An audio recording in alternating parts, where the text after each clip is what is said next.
자, 이번 비디오에서는 예제와 그리고 직관이라는 제목으로 뉴럴 네트워크가 어떻게 복잡한 문제를 해결할 수 있는지를 예제를 통해서 한번 살펴보려고 합니다. 그 예제는 굉장히 간단한 논리 연산이긴 합니다만 그 복잡성을 가지고 있는 논리 연산을 한번 우리가 뉴럴 네트워크로 풀어봄으로써 뉴럴 네트워크가 어떻게 그 문제를 해결하는지를 한번 살펴보도록 하겠습니다. 사실 뉴럴 네트워크에서 지금 풀어보고자 하는 문제는 비선형 클래시피케이션 분류 문제 중에 하나인데요. 보통 우리가 그 exclusive or 또는 exclusive nor라고 부르는 그런 연산입니다. 자, 어떤 연산을 말하는지 한번 볼까요?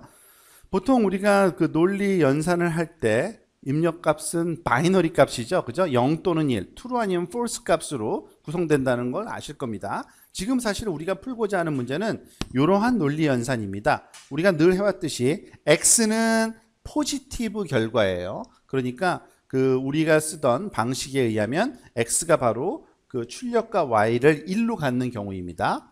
이것도 출력값을 1로 갖는 경우고요. 이 동그라미는 출력값을 0으로 갖는 경우입니다. 입력 x1 값과 x2 값이 둘 다 0이면은 true. 그러니까 둘 다 false면 true고요.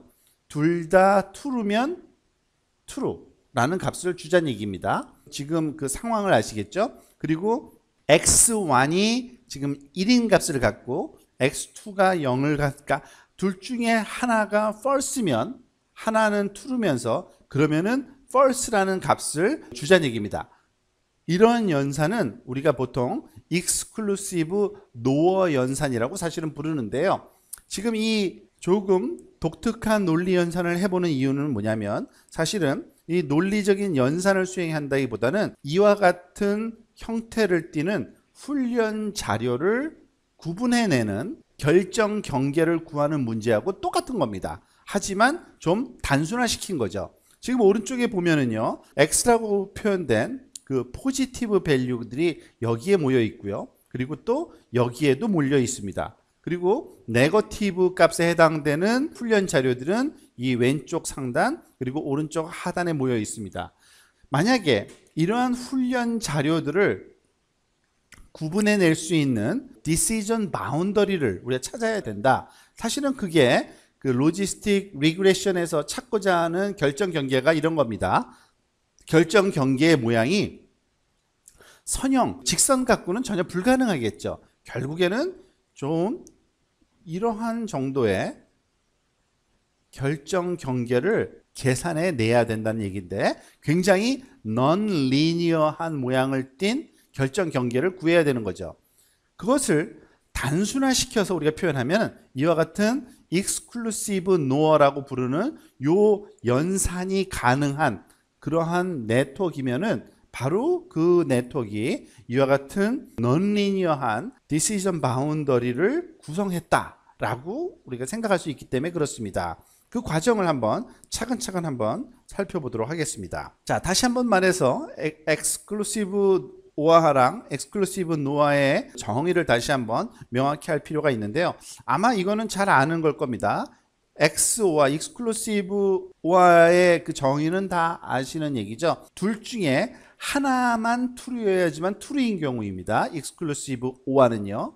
그리고 exclusive nor라고 부르는 건 이거 not이 들어간 건데 사실 이걸 뒤집어 놓은 거예요. exclusive or를 뒤집은 겁니다. 그러니까 not으로 negation 했다 그러죠. 부정으로 한 거니까 그것의 거꾸로인 겁니다. 사실은 원래 exclusive or 같은 경우에는 얘가 포지티브고 얘가 포지티브고 false와 true는 false로 계산되어야 돼요. 그죠? 근데 그걸 뒤집은 겁니다. exclusive no라고 부르는 건. 근데 어쨌든 이러한 형태의 decision boundary를 구하기 위해서 이런 exclusive no라고 부르는 좀 독특한 논리 연산을 우리가 한번 뉴럴 네트워크로 해보려고 하는 겁니다. 이게 가능한지 한번 차근차근 한번 접근해 봅시다. 자, 그러기 위해서는 좀 더 단순한 논리 연산자를 뉴럴 네트워크로 구성할 수 있어야 됩니다. 뉴런을 통해서. 자, 제일 먼저 우리가 생각할 수 있는 가장 간단한 논리 연산 중에 하나가 AND 연산이라는 게 있죠. 여러분 다 아시는 걸 거예요. 근데 논리 연산의 입력은 당연히 0 또는 1의 값만 주어야 됩니다. x1과 x2 두 개의 그 입력 값이 있는데 얘는 0 또는 1의 값만 갖고 있고요. 그리고 논리 연산은 그 x1과 x2 AND는 두 개가 다 1일 경우에만 1인 값이 나오는 그 논리 연산인 건 아시죠? 그 결과를 우리가 y라고 한번 생각을 해봤는데 그것을 흉내낼 수 있는 네트워크, 즉 뉴럴 네트워크가 있는지를 보는 겁니다. 자, 이와 같은 뉴럴 네트워크를 한번 생각해 볼까요? 입력은 딱 두 개죠. x1과 x2가 들어가는 입력이 있어야 되고요. 결과값으로 y값이 딱 하나가 계산되는 지금 우리가 생각할 수 있는 가장 간단한 네트워크입니다. 입력 두 개에 출력 하나인. 그런데 우리가 알다시피 항상 바이어스 유닛이 필요하다 그랬죠. 항상 바이어스 유닛은 플러스 1이라고 넣어야 됩니다. 이런 경우에 결과값이 1이 나올 AND라는 논리 연산이 결과값이 계산되려면 과연 세타 값은 얼마가 주어야 될까 한번 생각을 해보는 겁니다. 자, 이걸 한번 예를 들어 볼까요? 첫 번째 와이어에다가는 마이너스 30이라는 세타 값을 주고요. 두 번째는 플러스 20이라는 세타 값, 세 번째 거에도 플러스 20이라는 세타 값을 한번 줘봅시다. 그러면 우리가 잘 알고 있듯이 뉴럴 네트워크 연산 계산 방식에 의하면 h of x는 물론 요 세타로 파라메터라이즈 됐다는 의미로 써주면요. 시그모이드 함수의 결과로 나타나는데 이 시그모이드 함수에 들어가는 거는 뭐예요? 요 값 곱하기 요거. 그러니까 마이너스 30이고요. 요거 곱하기 요거 더하기 20x1 더하기 20x2 값이 시그모이드 함수의 입력값으로 들어가야 되는 겁니다.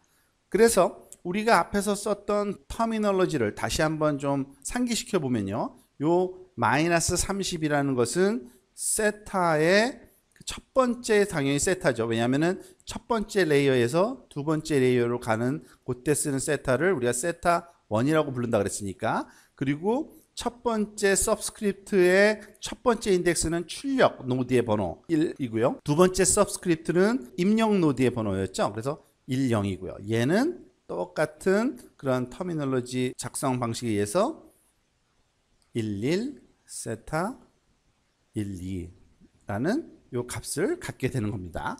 이제 시그모이드 함수를 한번 볼까요? 이 값이 얼마가 계산되든지 간에 그 결과값을 시그모이드 함수에 넣어야 되니까 우리가 알고 있는 내용이긴 합니다만 시그모이드 함수를 다시 한번 여기 여러분들한테 상기시켜 드리려고 합니다. 우리가 알고 있는 이 g of g라고 부르는 시그모이드 함수는 0부터 1 사이의 값만 갖는데요. 즉 이 주어진 g 값, 입력 값이 마이너스일 때, 큰 값일 때는 거의 0에 가깝다가 점점 커지고 얼마가 됩니까? 원점에서 0.5라는 값을 갖게 되고요. 그리고 점점 커져서 1에 수렴하게 되죠. 그런데 몇 가지 그 대표적인 위치에서의 값을 한번 설명을 드리려고 하는데 g 값이 만약에 4.6이면은요.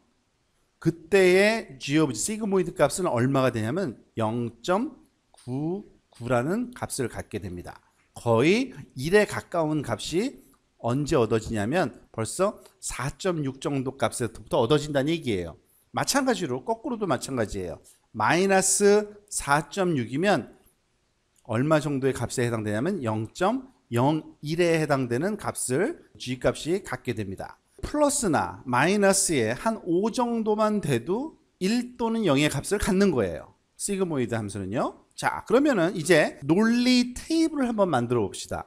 x1과 x2가 가질 수 있는 값은 우리가 잘 알다시피 0 또는 1뿐이 못 가져요. 그래서 0일 때 0일 때, 0일 때 1일 때, 1일 때 0일 때, 그리고 1일 때 1일 때 이것을 다 여기에다가 요 수식에다가 우리가 입력을 한번 해보자는 겁니다. 자, 아주 간단합니다. x1과 x2가 각각 0이면 어떻게 돼요? 다 지워져 버리죠. 두 번째, 세 번째 항이. 얼마가 남아요? 그냥 마이너스 30만 남겠죠. 그런데 이것을 시그모이드 함수에 넣으면 값이 얼마가 되겠어요? 마이너스 30이면은 거의 0은 아니지만 0에 가까운 값이 나온다는 얘기입니다. 자, 두 번째 것. 여기 x1은 0으로 놓고요.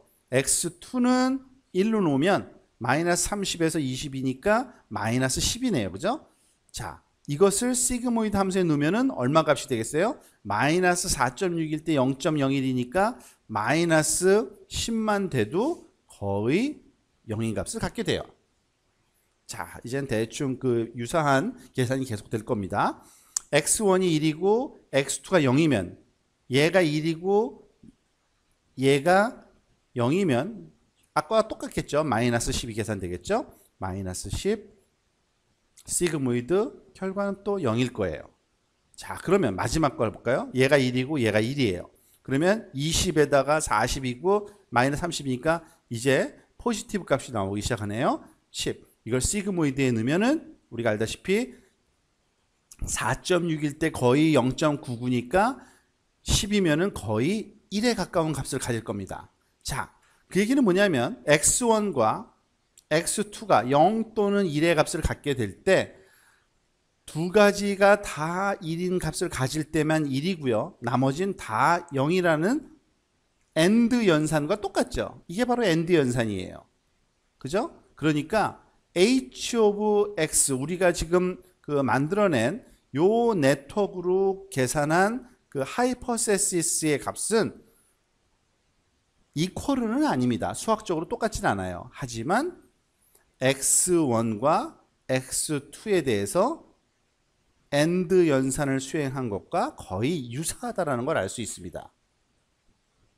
자, 이제 AND 연산이 됐다는 얘기는 OR 연산은 어떨까 또 궁금해지네요. 그죠?